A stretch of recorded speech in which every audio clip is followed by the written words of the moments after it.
Good morning. Most of you know I'm a recovering business coach. The first 6 or 8 years of my business, I focused strictly on helping women entrepreneurs make more money, and I loved it. I also backdoored some spiritual teachings, and now it's all meshed together. So this morning, I want to talk to you about how do you thrive, how do you make money, how do you pay the bills amidst this global pandemic, where all businesses, as we know, have been upended. So here's a couple. I'm going to give you a couple of key tips, and I'm going to give you real concrete examples of things I see that are working, both with my colleagues, both outside of my sphere, and what we're doing here, with the hopes that you can grab something, apply it to your business or your job, and start the rebuild. Start profiting as soon as you can. Let's not wait until something in the world happens to help us get back on our feet. No. You want the self-reliance and the ability to do it yourself, like right now, starting today. So I'm going to state some obvious things just as reminders. Number one, please solve a problem for people. This is the time where people don't have extra anything to extra bandwidth, extra resources to throw at, willy-nilly. So you really want to make sure that what you're doing is solving a problem. That's, as you know, business sense number one. Number two, be of service. Be of service. Look around and see what needs help. How can you lean in and create a solution for something that is really in need of your brilliance and your care. Stay relevant. Nothing drives me crazier, you've heard me rant about this, than tone deaf marketing and tone deaf businesses.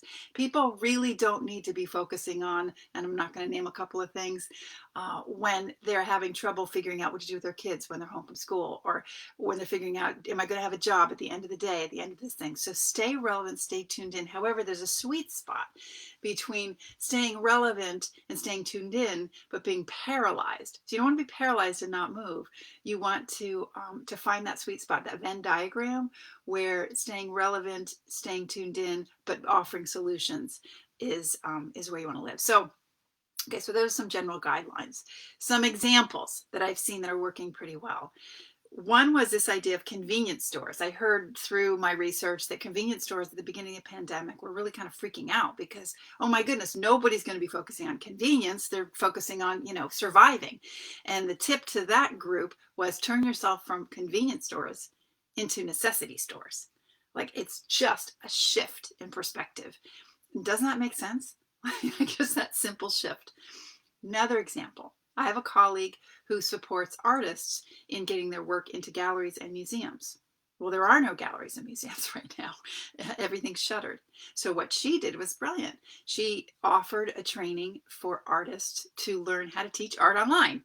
Now, that may not be for every artist in the bunch, but it really resonated for a lot of them. So she looked at what was happening, like, okay, that's tone deaf. If I keep teaching them how to get their art into galleries, and instead let me focus on what they can do and be a solutions provider for my clients.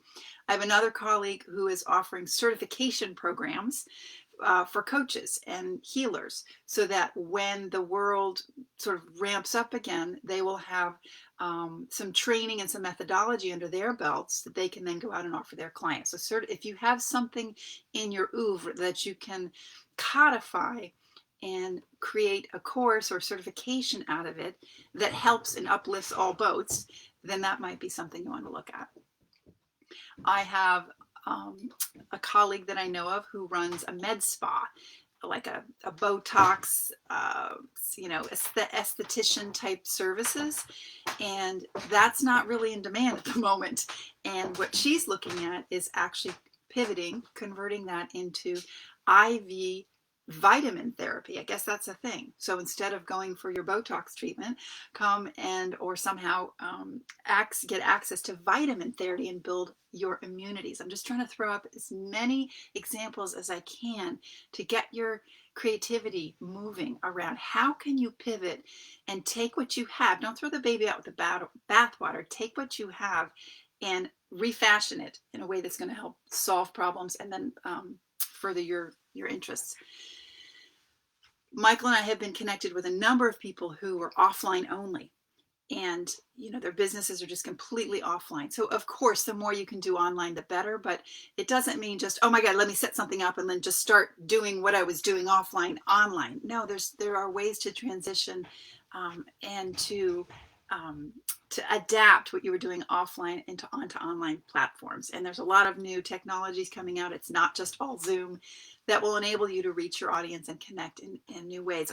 Here's a fun fact is I've been in the online marketing world for about 10 years. And the model was, reach people globally online and then bring them into a room and work with them offline, and then make an offer into your program when you're face to face with people. Well, there are a number of people who have converted their offline events onto online events and have actually done better financially with the online platform. Like, who knew?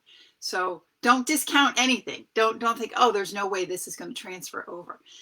So there's that. And then the final thing I'll say is, Michael and I, in our own business, we were about to relaunch a number of initiatives right when the pandemic hit. We procured this this construction place that I'm standing in, and had all these big plans. And so we've had to do our own pivot. And so we have sort of 4 quadrants we play in. But my point here is we have an online component, obviously, and we're leaning in with what people are really needing right now. Like, we have a whole body of work we could be teaching. And what we're really leaning into now is what we're hearing from people is, what's my purpose? What am I supposed to do next? And how do I do that in this crazy world? And so we're taking all of our vast trainings and we're focusing on one thing, which is more design related and understanding who you are. And so we've been responding to what's in the marketplace and then catering our offerings to serve a problem that we're hearing is going on. It's classic business 101, but sometimes we forget the basics when we're in the midst of the chaos.